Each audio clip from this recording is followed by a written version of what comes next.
Hey everybody, Nick Espinoza, your chief security fanatic here, and it's Sunday, so we are doing breaches of the week.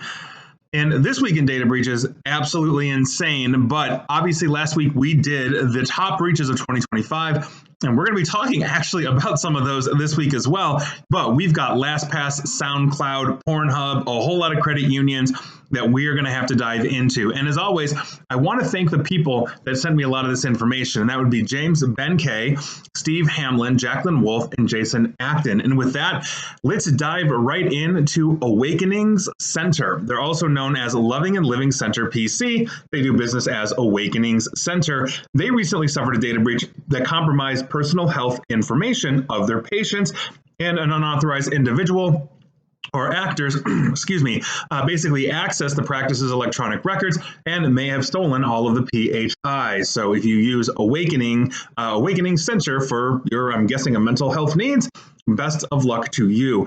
Moving on, let's just get it out of the gate and do our mini segment simply entitled, If You Just Spent Money on Cybersecurity, You Wouldn't Be Getting Sued, You Wouldn't Be Ruining Your Reputation, and we sure as heck wouldn't be talking about you right now. And with that, we're going to head up to Canada and start with the CRA, or Canada Revenue Agency. Basically, this is Canada's IRS. So basically, Canadians who have online accounts with the CRA and the government of Canada could soon basically make money off of the proposed class action settlement. Now, Canadians who have accounts with the CRA and the government is basically who we are talking about. Now, in August of 2020, the Canadian government responded to a credential stuffing attack that was mounted on the GC Key service and CRA accounts as well. Now, after the cyber attack, Todd Sweet initiated a class action against the CRA and the government of Canada, alleging that they were, quote, negligent in safeguarding the confidential information of Canadians, leading to widespread privacy breaches. According to the federal government notice, class members are all persons whose financial information in their Government of Canada online account was disclosed to a third party without authorization between March 1 of 2020 through December 31 of 2020 as well. And there you go. So with that, best of luck to you Canadians that were caught up in that. Moving on, Mobius Solutions, we're talking about France here. They're out of France.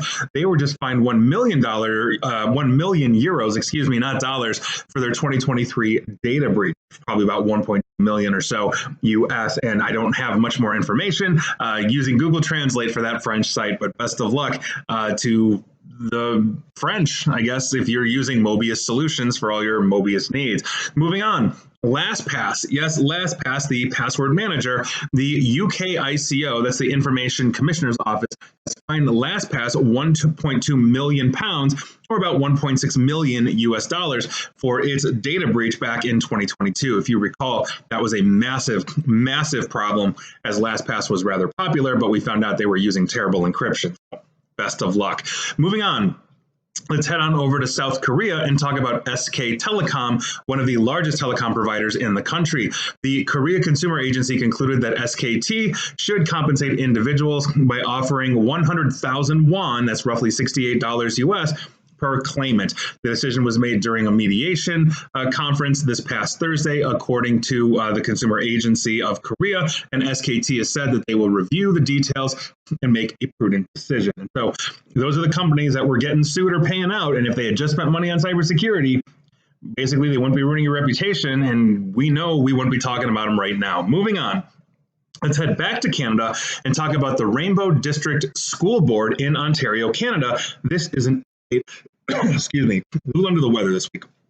This is an update basically on their situation. So they just issued a sweeping new notification detailing the extensive personal information compromised in a February cyber incident affecting tens of thousands of current and former students and employees that go back literally decades. The supplementary notice, released this past Monday, is a result of a 9-month secondary review of its records, and it significantly expands the scope of affected individuals and data types beyond the initial disclosure in February. That is sometimes how these things go. Some lie through it, some are legit, but either way, if you're a student or faculty or former of the Rainbow District School Board in Ontario, I don't know where that is. I know where Ontario is. I just don't know where that is. Heads up to you. Moving on. Let's actually stick with Canada and talk about the Ungava Vic Health Center, and that's in Nunavut, Canada, way up north.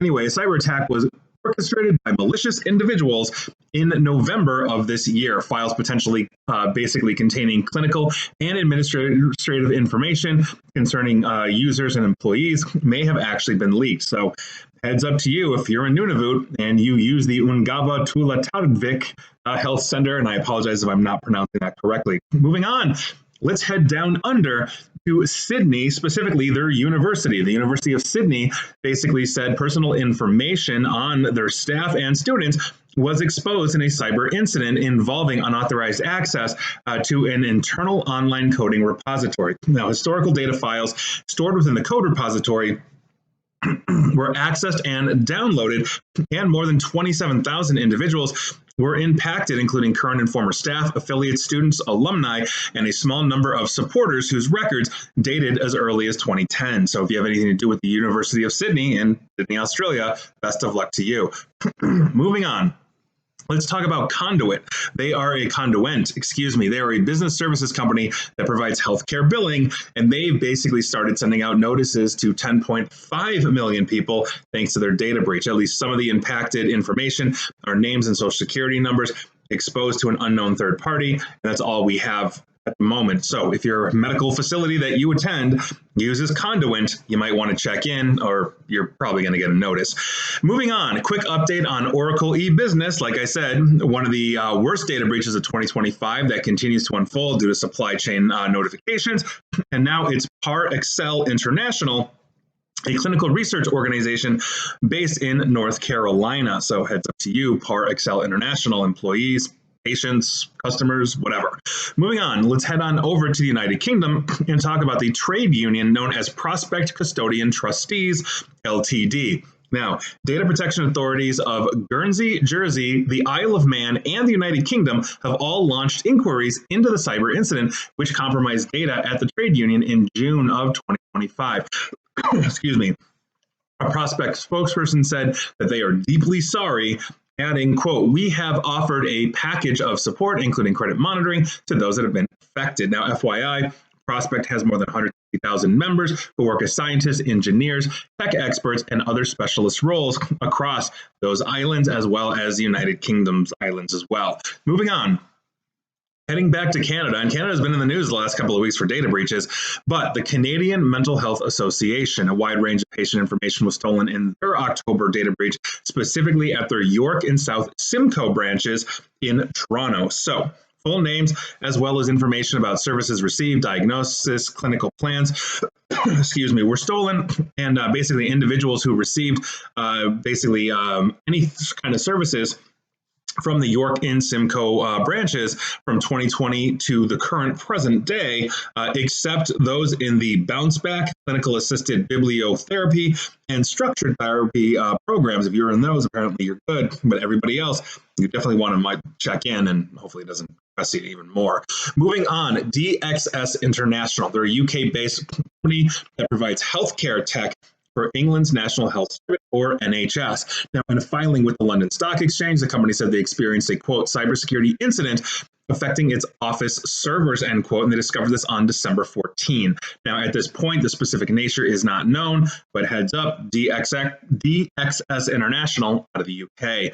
Moving on, Cove Risk Services. And I believe this is actually one of the outfits that will do things like ransomware negotiations for you, all that kind of stuff, I think. But apparently an unauthorized third party gained access to their information on or around May 3rd of this year. We're talking names, dates of birth, driver's license, state issued IDs, health insurance information, medical information, like financial account information, passport, social security. So obviously employee hits, not to mention if they are doing ransomware negotiations, they're probably getting copies of this stuff from the dark web gangs, and it's never a good look when anybody around risk or cybersecurity gets hit by the gangs that they are negotiating with. That would be one heck of a negotiation for the record. Moving on. Let's talk about Marquee. Again, I talked about these guys for the last few weeks or so, but we've got updates because a lot of banks and credit unions are using them. And this week, it's credit union heavy. So the Pelican Credit Union, GESA, GESA Credit Union, and IQ Credit Union were all caught up in this. So heads up to you, if you're using a bank or a credit union, they might be using Marquee, and I might be talking about you sooner than later. Moving on, SoundCloud. Literally, some of you may be listening to this on SoundCloud as I publish my breaches of the week on SoundCloud in audio format, as well as YouTube and obviously the social medias, right? They confirmed that outages and VPN connection issues over the past few days were caused by a security breach in which threat actors stole a database exposing users' email addresses and profile information. So that's awesome. I guess I'm impacted this week. So best of luck to you, other SoundCloud users. And for those listening, hopefully you might be in the same boat as me. So with that, let's go to Virginia and talk about the mental health services provider, Richmond Behavioral Health Authority, or RBHA. Personal information of more than 113,000 people was stolen in a ransomware attack. Names, social security, passports, and financial account information, as well as health information, was caught up in this. So Richmond, Virginia, the Behavioral Health Authority, make sure you're checking in. Moving on, let's head on over to Somalia. Now, Somalia has an e-visa system, and their new electronic visa website lacks proper security protocols, which could be exploited by threat actors wanting to download thousands of e-visas containing sensitive information, including individuals' passport details, full names, dates of birth, anything that you would essentially need to run an identity theft scam on a Somali citizen. So heads up to you if you are from Somalia and use the e-visa system.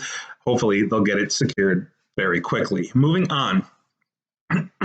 Let's go over to Japan and talk about Ascool. This is a Japanese e-commerce and logistics company. Ascool detected a ransomware attack on October 19th. The threat actors accessed the infrastructure and stole data. The cyber attack basically caused major disruptions to Ascool, I think it's Ascool's orders, shipping, and automated logistics system. Services resumed in early December, with customer partner data being affected. Now, the ransomware gang known as Ransom House later claimed they got 1 terabyte of sensitive data, and then they leaked it through November and December because apparently there was a failed negotiation between them and Ascool. So heads up to you if you use Ascool for, I believe they sell office furniture and stuff like that. Best of luck. Moving on, Rock Rose Development. An investigation determined that an unauthorized individual or individuals gained access to their systems and hid their confidential information. Name, social security number, taxpayer IDs, driver's license, passport, bank accounts, routing numbers, health insurance, medical information, and online account details were all hit. So if you do your development with Rock Rose Development, best of luck. And finally, the last one we want to talk about today is Pornhub, I believe the largest adult website essentially in the world, if I know correctly. I believe they're also out of Canada too. So Pornhub is being extorted by the Shiny Hunters extortion gang after the search and watch history of its premium members was reportedly stolen in a recent Mixpanel data breach. Yes, Mixpanel, if you recall, I've talked about them. This is a supply chain hit Pornhub's caught up in, as is OpenAI, maker of ChatGPT, and a whole bunch of other companies as well. So last week, Pornhub disclosed that it basically was impacted by Mixpanel, and Mixpanel suffered that breach on November 8th after an SMS phishing attack enabled threat actors to compromise their systems. And I quote, a Pornhub security notice posted this past Friday. A recent cybersecurity incident involving Mixpanel, a third-party data analytics provider, has impacted some Pornhub premium users. Specifically, this situation affects only selected premium users or select premium users. It is important to note that this is not a breach of Pornhub premium systems. Password, payment details, and financial information remain secure and were not exposed, end quote. Now, Pornhub says that it has not worked with Mixpanel since 2021, indicating the stolen records are historical data from 2021 or earlier. Excuse me. Mixpanel, in their defense, said that this breach impacted a quote-unquote limited number of customers, with OpenAI and CoinTracker previously disclosing that they were impacted, as I just mentioned. This is, though, the first time that basically this has been publicly confirmed that Shiny Hunters was behind the Mixpanel breach. If you go to their website, their dark web leak site, Shiny Hunters is more than happy to show you that they did this. But when contacting Pornhub, and I'm getting this from Bleeping Computer, Pornhub did not provide any additional comment beyond the security notice. Now, after publishing that story, Mixpanel told Bleeping Computer that it does not believe this data originates from their November event. Quote, Mixpanel is aware of reports that Pornhub has been extorted with data that was allegedly stolen from us. We can find no indication that this data was stolen from Mixpanel during our November 2025 security incident. The data was last accessed by a legitimate employee account at Pornhub's parent company in 2023. If this data is in the hands of an unauthorized party, we do not believe that this is a result of a security incident at Mixpanel. End quote. And Mixpanel did have a massive security incident that is confirmed, but they're saying, hey, in this case, it ain't us. So, in an extortion demand sent to Pornhub, Shiny Hunters claims it stole 94 gigabytes of data, including over 200 million records of personal information. Basically, and they're saying it's from the Mixpanel breach. Shiny Hunters later confirmed to Bleeping Computer that they were behind the extortion emails, claiming that the data consists of 201,211,943 records of basically historical search, watch, and download activity for the platform's premium members. So, obviously crazy, but the reason why that is the last one is if you are basically a premium member, meaning you're paying for it or signing up for Pornhub, obviously you're watching adult content that can be very sensitive. People don't necessarily like the world to know exactly what they're into, and Lord knows Pornhub caters to damn near everything. So here we are, but I think that's going to be a rather embarrassing one, especially if that data gets out, and now we, let's say, have a whole bunch of, I don't know, politicians, people or whatever that are paying for this, and now we can get to match their preferences, let's put it that way, basically to their account. This is the same as like the Ashley Madison breach, if you remember that website. I think it's actually still running. Great documentary on that like a year or two ago. But basically that was the website where you could go get affairs, and we found government official email addresses in it.